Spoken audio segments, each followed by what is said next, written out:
আসসালামু আলাইকুম, আশা করি সবাই ভালো আছেন। হঠাৎ করে আমার ভাই বলতেছে আমার মিষ্টি করমজা গাছে নাকি মিষ্টি করমজা ধরছে। আমি প্রথমে বিশ্বাস করি নাই, পরে সত্যি সত্যি আইসা দেখি সত্যি সত্যি আমার কাছে করমজা ধরছে আর পাইকাও গেছে। আমি তো দেখা পুরাই অবাক।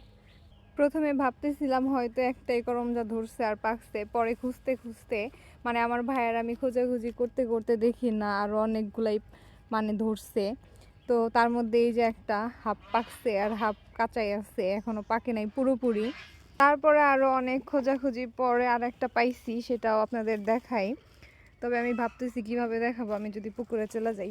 আল্লাহ গো, যাই হোক, এই যে চলে আসছি সেটারও কাছে।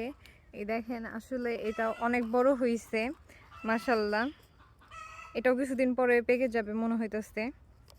আবারও বলতেছি, এটা কিন্তু টক করমজা না, এটা খেতে প্রচুর মিষ্টি হয়, খেতে অনেকটা আপেলের মতো, খুবই মিষ্টি হয় আর কি এটা খেতে।